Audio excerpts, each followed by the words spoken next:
Sanibonani ebusuku. Ninjani? Niyaphila? Hey mfoka Mkhonto nibingelelayo ebusuku. Siyabonga kakhulu good people for being here. Hey umuntu uhlala ematasatasa phansi phezulu kuyiwa le nale. Akasakhona ukuthola isikhathi sokuthi enze amavidiyo. Hey le weekend lena ibibhizi ngendlela esimanga le. Kodwa-ke siyajabula kakhulu ngokuthi izinto y'bonakala ezihamba kahle kakhulu. Cishe iSouth Africa yonke sibonile bethe chithisa imicimbi ye-Freedom Day izolo ngeSonto. Siyabonga ukuthi konke kuhambe ngendlela.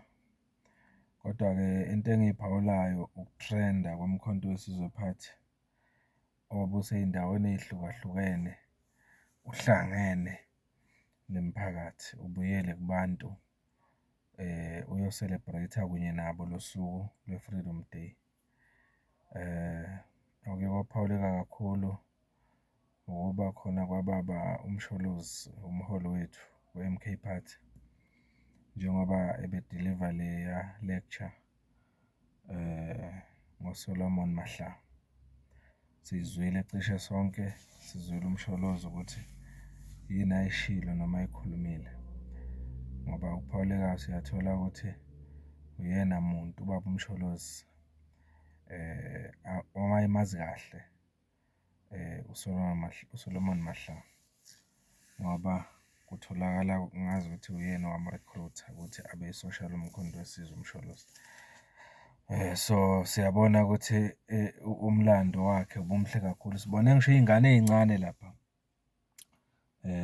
ebezikhuluma ngoSolomon Mahlangu, okubonisa kahle ukuthi kukhona umsebenzi omuhle owenziwayo ey'koleni ukufundisa abantwana ngomlando waleli zwe. Kubalulekile lokho. Abantwana abancane abase-primary lapha cishe sibabonile bekhuluma izinto ezithile abazaziyo ngoSolomon Mahlangu. Kuyajabulisa kakhulu lokho ukuthi abantu bazi ukuthi sisukaphi, futhi okuhambisana kahle nokusungulwa kweqembu loMkhonto weSizwe ukuthi uSolomon Mahlangu naye wayememba ye-MK, njengoba sazi ukuthi wayeyi-social uMkhonto weSizwe. So kube kuhle kakhulu ukubona uMsholozi ediliva le speech lapha eMamelodi. Ziningi izinto ezenzakele nathi njengoba besihlangane la Mkhonto lapha eSoul Mkhize Village eDriefontein. Kube mnandi kakhulu. Cishe nibonile amavidiyo esiwa-upload-ile la. Nakuba nje sibe nenkinga-ke ukuthi besingenawo ugesi ehholeni. Mhlawumbe amavidiyo ethu awabonakali nakahle. Kodwa nje siyaxolisa ngalokho. But okubalulekile i-message ebesiyithola ey'khulumeni ebezikhuluma lapha. Kuhle kakhulu. Sibonga nje kakhulu ukuthi konke kuhambe ngendlela. Nangakini ngiyazi ukuthi khona obekwenzeka.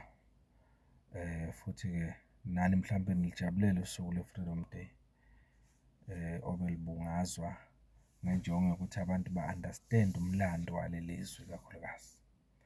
Asithembe ukuthi kuhambe kahle kakhulu.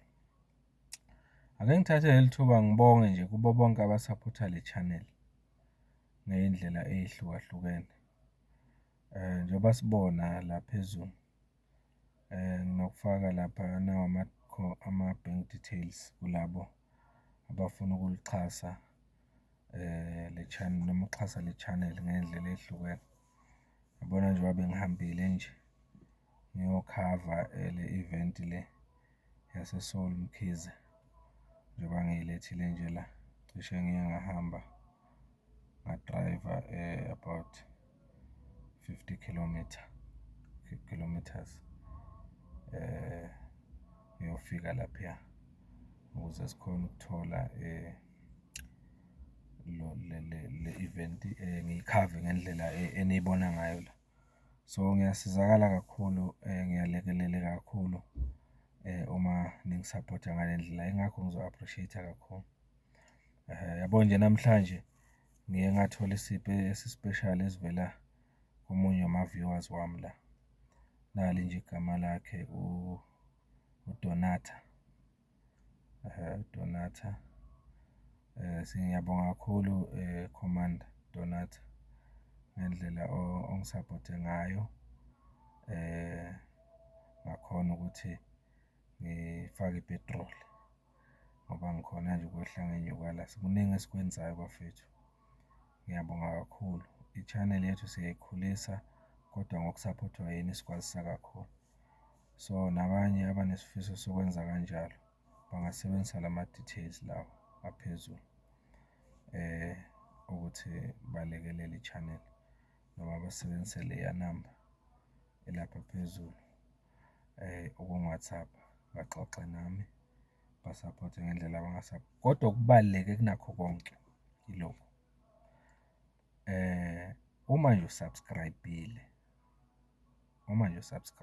kule channel, ubaluleke ukudlula wonke umuntu uma usubscribe-ile. Yiloko engikudinga kakhulu ukusubscribe kwakho, pressa le subscribe button. Wenze okukhulu kakhulu lokho ngoba inhloso ukuthi ikhule i-channel sibe baningi la, sishare nemibono yethu lapha ku-comment section. Abanye ngiyabona baya-comment-a la kodwa ngiyaqonda futhi ngiyathola ukuthi abanye abaka-subscribe. Ngiyacela ukuthi ni-subscribe-ke good people. Nisapotha kakhulu i-channel uma ni-subscribe-ile, yiloko engikucela kakhulu. Ngiyabonga kakhulu-ke bafethu, azolandela namanye amavidiyo esikhona ngawo ukuthi sini-update ngokwenzekayo ezweni lethu njengoba sibheke phambili. Soke sizohlangana kumavidiyo alandelayo akukhathalekile. Niphile nje konke kuhambe ngendlela. Ngiyanibonga kakhulu-ke, nibe nobusuku obuhle. Umfoka Mkhonza lo. Thank you so much.